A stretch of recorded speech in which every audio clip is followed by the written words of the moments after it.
कहते हैं माँ माँ होती है। एक कस्बे में एक विधवा अंधी औरत रहती थी। उसका एक बेटा था जिसके पालन पोषण की सारी जिम्मेदारी उसके कंधे पर थी। वह अपने बेटे को पढ़ा लिखा कर एक बहुत बड़ा आदमी बनाना चाहती थी, इसलिए उसने उसका दाखिला कस्बे के सबसे अच्छे स्कूल में किया। वह दिन रात मेहनत करती ताकि बेटे की स्कूल की फीस दे सके। लड़के के स्कूल के बच्चे उसकी माँ के बारे में जानते थे। वह सब उसे अंधी का बेटा कहकर चिढ़ाते थे। लड़का इससे बहुत परेशान था। उसे अपनी माँ पर शर्म आने लगी थी। वह उसके साथ कहीं भी आने जाने से कतराने लगा था।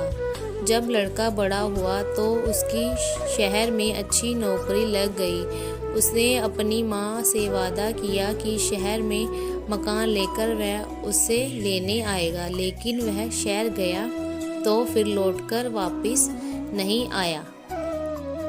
उसकी अंधी माँ उसका इंतज़ार करती रह गई। कई महीने बीत गए, लड़के की कोई खबर नहीं आई। अंधी माँ एक दिन उससे नहीं रहा गया और वह बेटे से मिलने शहर पहुंच गई। पूछते पूछते वह बेटे के ऑफिस पहुंची। वहां सिक्योरिटी गार्ड ने उसे रोक दिया। अंधी औरत ने गार्ड को अपने बेटे का नाम बताया और बोली कि उससे जाकर कह दो कि गांव से कोई मिलने आया है। गार्ड ने जाकर उसके बेटे को बताया।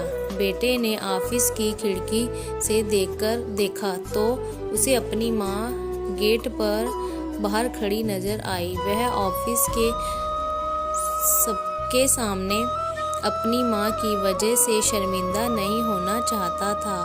उसने कह दिया कि वह ऑफिस में नहीं है। अंधी औरत वहाँ से चली गई। शाम को वह लड़का ऑफिस से घर जाने के लिए निकला। रास्ते में एक जगह काफ़ी भीड़ जमा थी। वह अपनी गाड़ी रोककर भीड़ के सामने पहुंचा और बीच सड़क में अपनी माँ को मरा पाया। उसके हाथों में एक चिट्ठी थी जिसमें लिखा था, बेटा बड़े दिन हो गए थे, तेरी कोई खबर नहीं मिली। चिंता हो रही थी इसलिए तुमसे मिलने चली आई। तू तो अब बड़ा आदमी बन गया है। तुझसे मिलना अब शायद मुझ गरीब की किस्मत में नहीं, लेकिन मैं बहुत खुश हूँ तेरे लिए। तूने अपना ही नहीं मेरा सपना भी पूरा किया है। माँ लाल है कि तेरी तरक्की देख नहीं सकती। काश बचपन में तेरी आंखों में सरिया ना घुसा होता और मुझे तुझे अपनी आंखें ना देनी पड़ती, तो तेरी तरक्की अपनी आंखों से देखकर सुकून से मरती। यह पढ़कर लड़का फूट फूट के रोने लगा। इस अंधी माँ पर उसे शर्म आती थी। उसने उसके लिए कितना बड़ा बलिदान दिया था। वह आत्मग्लानि से भर उठा और जिंदगी भर खुद को माफ नहीं कर पाया।